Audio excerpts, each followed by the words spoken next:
Hajati.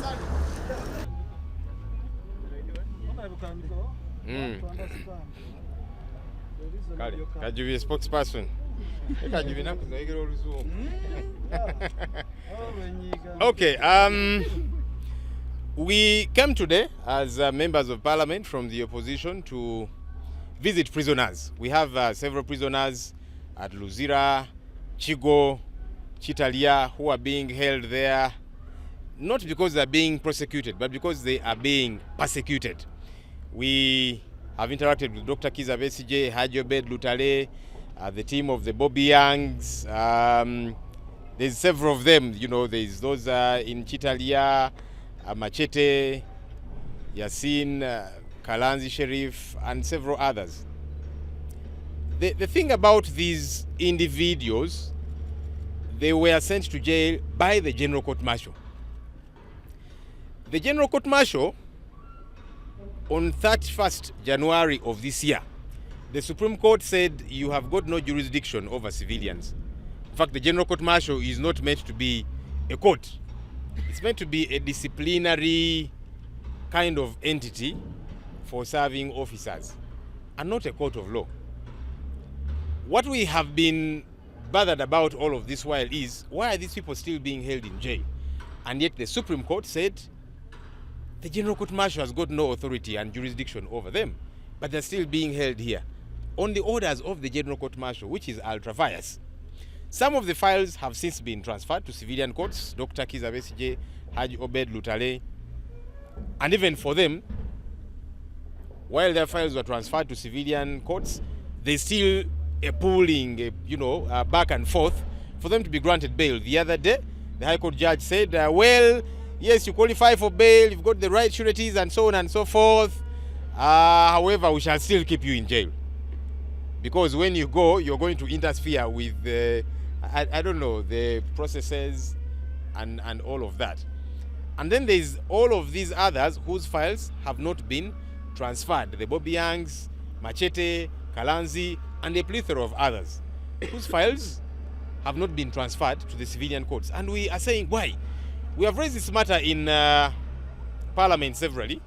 The most recent time, Honorable Norbert Mao came out to say, well, we are working on it and so on. Obviously, Mao seems to have colluded with the state to keep these people in jail, because that's what his statement was saying, to show that we are still working on it. It's over 3 months. What exactly are you working on? Because these files, you're meant to transfer them. He was saying, well, they're still investigating. You have held these people for over 4 years. A number of them have been in jail for over 4 years. What exactly are you investigating that you've not investigated for 4 years? If you had any evidence, surely 4 years later, why have you not adduced that evidence anywhere? These people are still very strong on their conviction that, one, they are political prisoners. They're in jail because of their political beliefs, all of them. They're not in jail because they committed any offense. Otherwise, some kind of evidence should have been adduced. But none has been adduced to date. And they are demanding for their freedom. They are wondering why they're still being held. Yet the Supreme Court said the General Court Martial that sent them to jail has got no jurisdiction over them. We continue to demand. Honorable Norbert Mao, you're the contact person, you're the minister in charge. You're the one who brought a statement which was a very, in my view, shallow statement. It had no content at all. What we want to see is either release these people, free them. Free them. Or if you have anything on them, take it to the civilian courts and then we can follow up from there. The other matters of concern,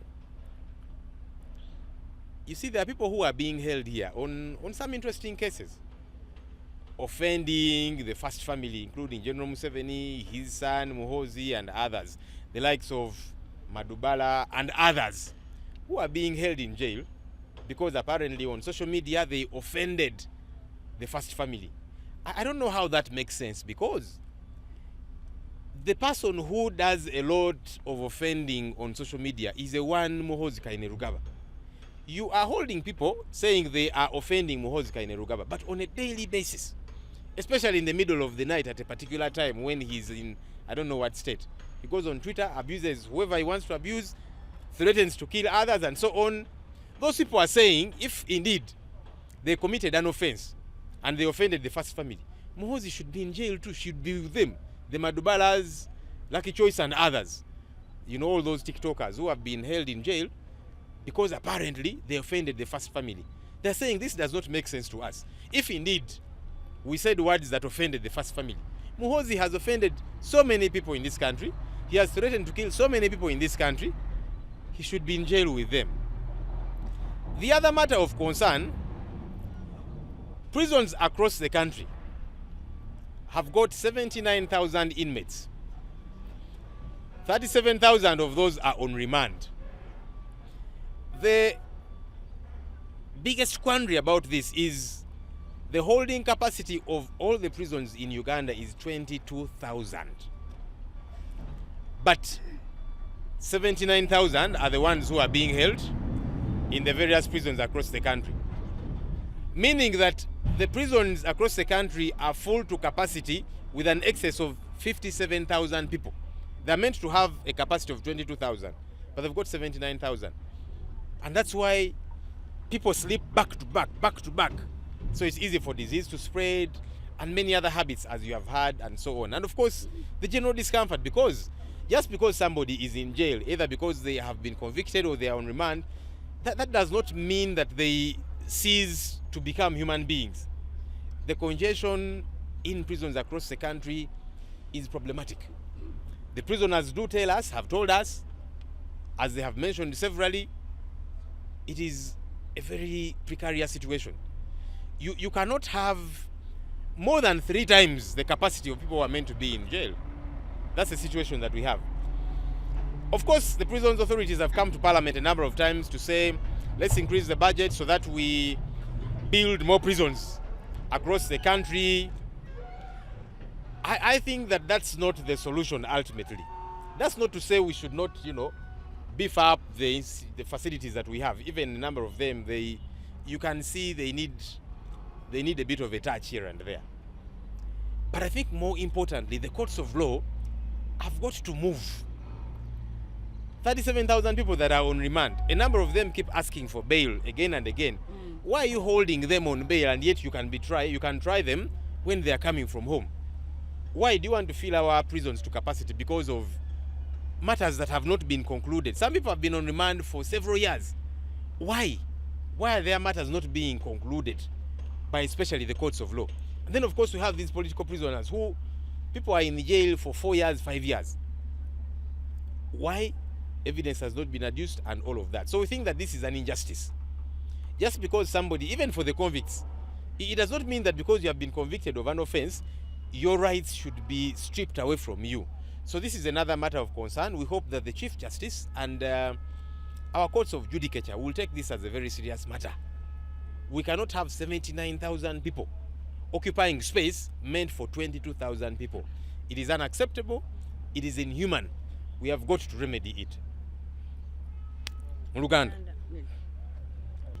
Okay, there is, of course, the other issue that was especially emphasized by Dr. Kizza Besigye. You visited several people, but we also got time to interact with Dr. Kizza Besigye and Hajo Bed Lutale.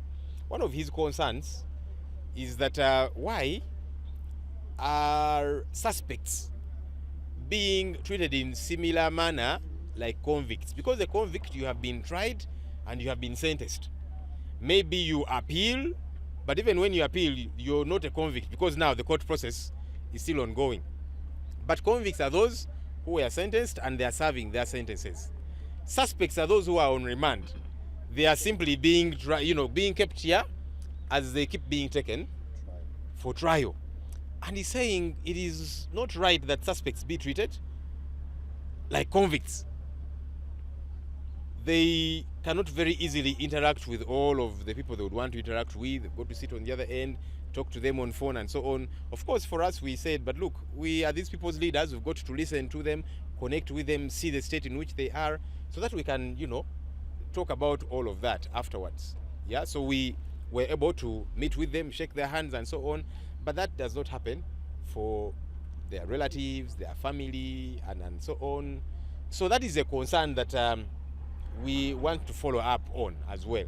because the convict and the suspect are different, so it makes sense. The court martial bill, okay, and thank you for reminding me. Honorable Namboze is our shadow minister for internal affairs, so from our end, she's the one in charge of these prisons. Yeah. You release our people.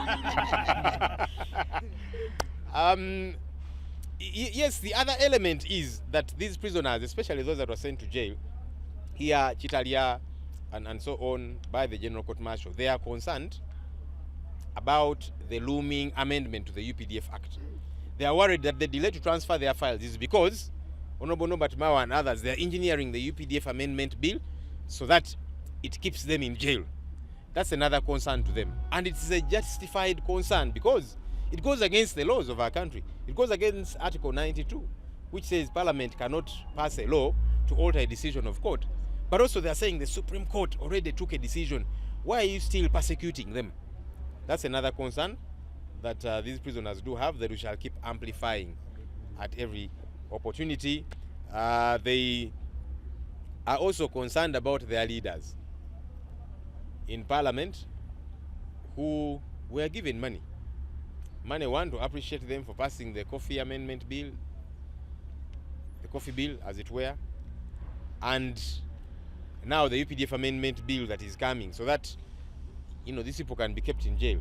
So to them, and rightly so, they are saying this is clear persecution. If MPs have got to be paid money to pass a bill for them to be locked up in jail, they are prisoners, yes, as people on remand, but they've got rights, and they're also saying the law of the land should be respected.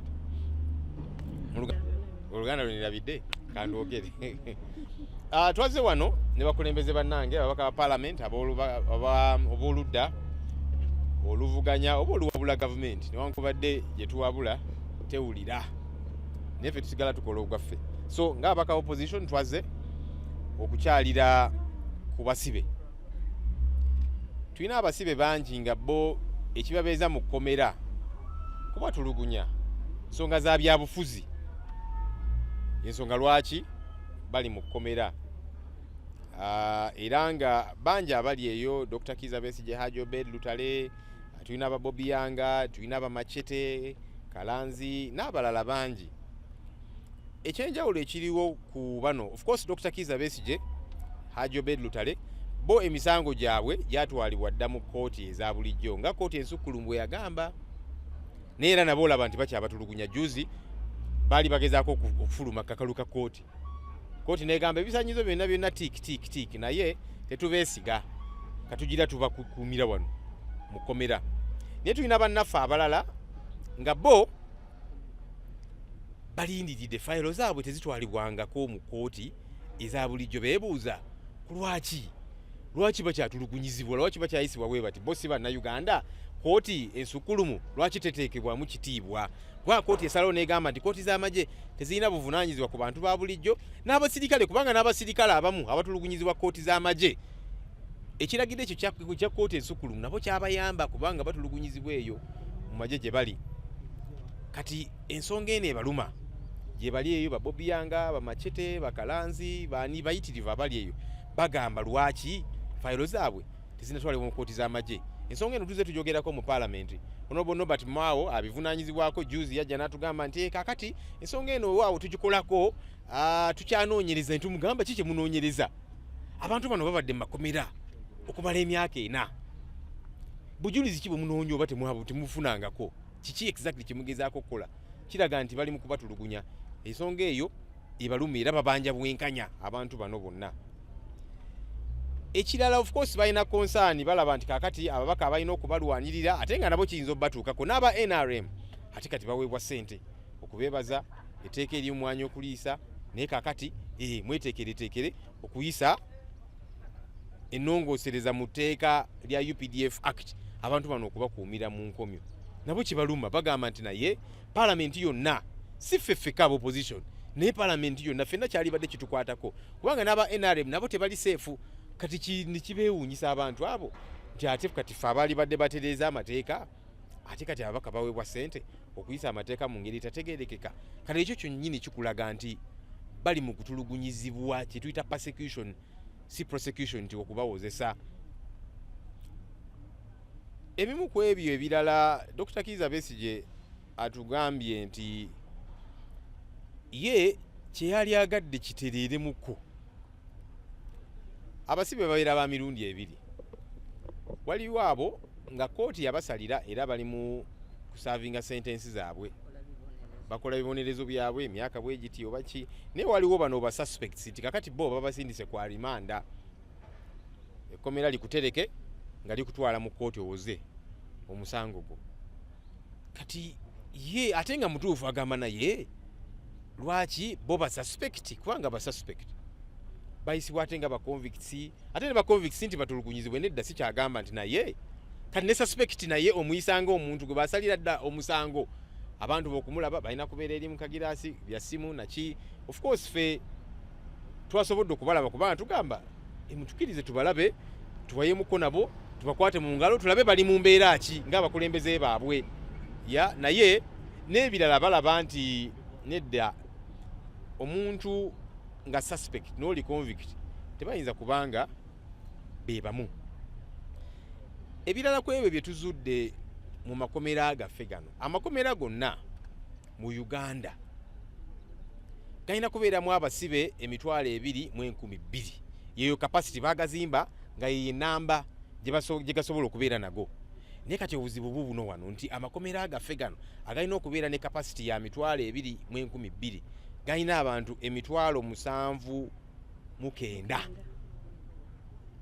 Kati namba yekubisaamu emirundi mingi eyaba balina okubeeramu, basula kagongo endwadde ziba zisobola okutambula n'empisaayisa endala nga bwe mubiwulira kwegamba newankubadde omuntu musibe naye tekimuggyako ddembe lye ery'obwebange ng'omuntu.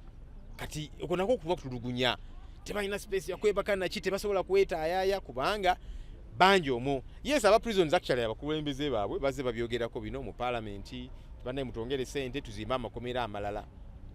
Ffe tugamba nti eyo si ye solution ey'omwanguka egy'okusobola okugonjoola ekizibu kino.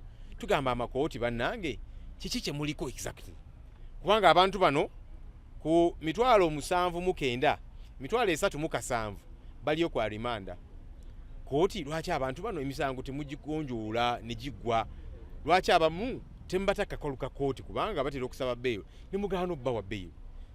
Lwaki amakomera gabe tusigala tusindikayo ne musindikayo abantu bano we bayoola bambi ku nguudo, abakyala abakuta ebibba, abatunda bogoya naki, nabo ne babateeta mu kkomera? Tekitegeerekeka. Kkomera n'olijjuza abantu abatalina na kubeerayo, omujjuzo ne guyitirira, abantu bali eyo yesi basibe n'eddembe lyabwe lyonna ery'obwebange ne libagibwako. Ekyo kikyamu era nga tulina okukigonjoola ng'eggwanga.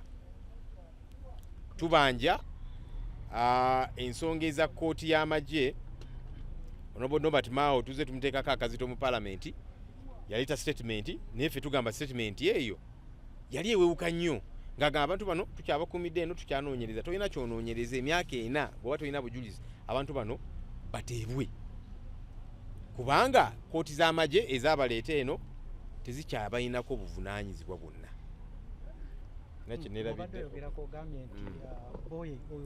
Wale yaabwe egamba nti ekirwisizaawo emisango gino okulaba nti etteeka liri liyita sakira tebabakwatirayo. Yes, abasibe bano kubanga twogedde n'abasibe bangi kyovuddoola watututa akabanga munaatusaasira tuluddewo nga muli eno ebweru tututa akabanga kuba tubadde twogera n'abasibe bangi okuba tulina abasibe bangi nga bali mu makomera gano. Ekimu ku ebyo ebibeera liikiriza bagamba nti ensonga lwaki fayiro zaabwe teziyinza twalibwa mu kkooti eza bulijjo lwa tteeka lino Honorable Norbert Mao ne banne lye bateekateeka okuleeta nga balaba nti kaakati baagala etteeka eryo limale okutuuka ng'olwedde bakyaliyo babateereko ddala natti endala basigalire ddala mu nkomyo ekitali kya bwenkanya. So abantu bano bagamba nti ekiragiro kya kkooti ensukkulumu kiteekebwe mu nkola bunnambiro mubate oba muba mukyalina kimwagala obanoonyerezaako. In fact bina natandikira eri ku poliisi. Poliisi nti kakati nti abantu bano okay tubanoonyerezeeko DPP either sanctioning file zino oba ki awatali ekyo temulina nsonga lwaki abantu bano mukyabakuumira mu makomera.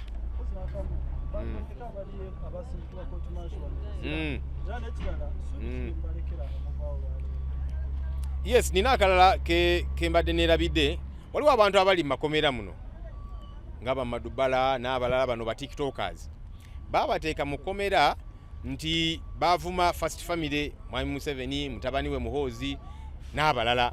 Kati abantu bano bamadubala n'abalala bagamba naye bwe tubanga First Family egamba mbu twaginyiiza Muhoozi ye nga tannaleetebwa kubeegattako, kubanga Muhoozi enkya n'eggulu avuma abantu ku social media, abalala n'abasuubiza obbatta, kugamba akoze emisango egisinga bamadubala gye bakoze ba Lucky Choice n'abalala. Kati bo bagamba nti bwekuba nti si kubatulugunya Muhoozi alina kubeegattako, kubanga emisango gye bagamba nti bo baagiza ate Muhoozi agizizza n'emirundi egisinga egyabwe. Ensonga endala bannaffe bano okusookera ddala kitwewunyisa, ate be batuwa essuubi okusookera ddala Dr. Kiza Besigye, Bobi Yanga, baani bamachete, baani bonna bagamba nti bo banywevu kubanga tebalina musango gwe bazza. Kyovudola abaze babatuukirira nti kakati mukkirize emisango gino tubate, ne bagamba nedda tetujja kukkiriza kubanga tetulina musango gwonna gwe twali tuzizza. So nga batugumya nti kusookera ddala tebalina musango. N'ekirala batugamba nti yes, tulemereeko okulwana okulaba nti eggwanga lyaffe likyuka, nti abantu bano bateebwa kubanga tebalina musango. So weewaawo ekkomera libayisa bubi kubanga omuntu yenna yali agadde abeere n'eddembe lye. Ne bagamba nti bagumu, obugumu bwabwe buva ku nsonga eri egamba nti tebalina musango gwonna. Kyovuddwa olaba emyaka ena giyise nga tewali bujulizi buvuddeyo obubaluma, tebuliiyo. So banywevu era nga bagumya bannayuganda nga babeebaza mwebale kubalwanirira eyo gye tubeera mu paalamenti, ababeereyo abantu ab'enjawulo ku social media n'ebirala babeebaza mwebale kubalwanirira mulemereeko. Bo banywevu era nga balina essuubi bajja kuteebwa kubanga tebalina musango gwonna. Anti waliyo bameka? Luzira apa waliyo abasibe 2, ekigo tulina abalala balinga 7, ekitalya waliyo abalala 9 abali ku nsonga za court martial, kuba tulina n'abalala abamu tutamanyi na kumanya. Kati waliyo n'abalala abali ku nsonga za court martial nga si necessarily bawagizi ba opposition oba ba NUP abaveeye Karamoja be bakwatira eyo, musimanya balina amamundu, ab'amagye bayitirivu bali mu makomera nabo bali eyo babonaabona. So abantu bangi ate kati ffe tetwagala kulwanirira just abaffe aba opposition aba NUP, nedda twagala bwenkanya obw'abannansi bonna. Wangi? Eteeka?